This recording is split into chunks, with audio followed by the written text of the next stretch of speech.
தமிழக முதலமைச்சர் திரு ஓ பன்னீர்செல்வம் டெல்லியில் நாளை பிரதமர் திரு நரேந்திர மோடியை நேரில் சந்தித்து ஜல்லிக்கட்டு நடத்த ஏதுவாக அவசர சட்டத்தை உடனடியாக பிறப்பிக்குமாறு வலியுறுத்துகிறார்.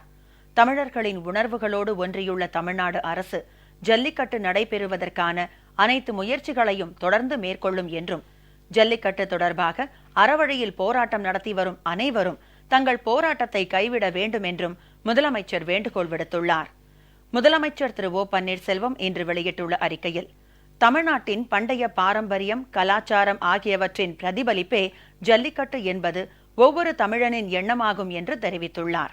இதனால்தான் ஜல்லிக்கட்டு நடைபெறாத நிலையில் தங்களது உள்ள குமுறல்களை வெளிப்படுத்தும் வகையில் மாணாக்கர்கள் உள்ளிட்ட பொதுமக்கள் அமைதியான முறையில் போராட்டங்களை நடத்தி வருகின்றனர். ஜல்லிக்கட்டு ஆர்வலர்களின் உணர்வுகளை உணர்வதோடு மட்டுமல்லாமல் அந்த உணர்வின் அங்கமாக தமிழக அரசு செயல்பட்டு வருகிறது என முதலமைச்சர் குறிப்பிட்டுள்ளார். உச்சநீதிமன்றம் 7/5/2014 அன்று ஜல்லிக்கட்டு நிகழ்ச்சிக்கு ஒட்டுமொத்த தடை விதித்து தீர்ப்பளித்தது. இந்நிலையில் மத்திய அரசின் சட்டங்களில் திருத்தங்கள் மேற்கொண்டால்தான் ஜல்லிக்கட்டு நடத்திட முடியும் என்பதால் மறைந்த மாண்புமிகு முதலமைச்சர் அம்மா மத்திய அரசிடம் இது குறித்து தொடர்ந்து வலியுறுத்தி வந்தார். தொடர்ந்து பிரதமரிடம் நேரில் மனு அளித்தும் கடிதங்கள் வாயிலாகவும் அம்மா இதனை வலியுறுத்தி வந்தார். மறைந்த மாண்புமிகு முதலமைச்சர் அம்மாவின் தொடர் வற்புறுத்தலின் காரணமாக மத்திய அரசின் சுற்றுச்சூழல், வனம் மற்றும் பருவநிலை மாற்றம் அமைச்சகம் 7/1/2016 அன்று ஒரு அறிவிக்கையை வெளியிட்டது. இந்த அறிவிக்கையில் சேர்க்கப்பட்ட காப்புரையில் உச்சநீதிமன்ற உத்தரவில் குறிப்பிட்டுள்ள 5 உரிமைகள் மற்றும் பிராணிகள் வதை தடுப்பு சட்டத்தில் உள்ள கூறுகள் ஆகியவை கடைபிடிக்கப்பட வேண்டுமென தெரிவித்தது. எனினும் மத்திய அரசின் இந்த அறிவிக்கைக்கு உச்சநீதிமன்றம் தடை விதித்தது. அதனை கருத்தில் கொண்டு தாம் ஏற்கனவே கேட்டுக்கொண்டபடி மத்திய அரசு அவசர சட்டம் ஒன்றை பிறப்பிக்க வேண்டும் என்று மறைந்த மாண்புமிகு முதலமைச்சர் அம்மா பிரதமரை கடிதம் மூலம் கேட்டுக்கொண்டார்.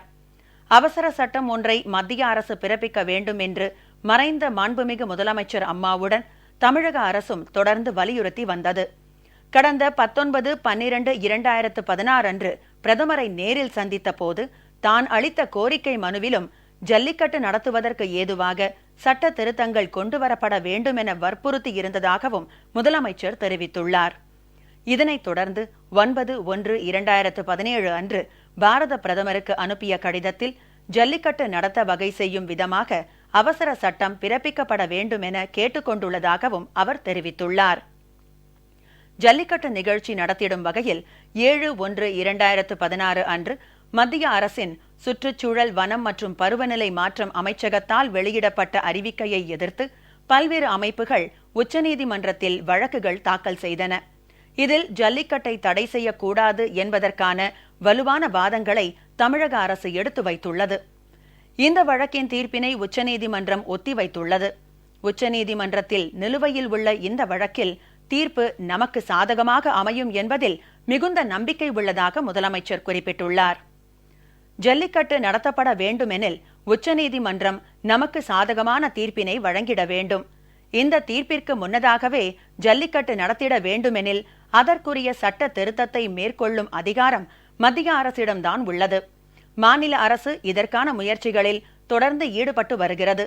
நமது உரிமைகளை நிலைநாட்ட, பாரம்பரியத்தை காத்திட, உள்ள குமுறல்களை வெளிப்படுத்திட அறவழியில் மாணாக்கர்களும் பொதுமக்களும் மேற்கொண்டுள்ள போராட்டங்கள் நமது உணர்வுகளை வெளிப்படுத்தும் வகையில் உள்ளன என்றும் முதலமைச்சர் தெரிவித்துள்ளார்.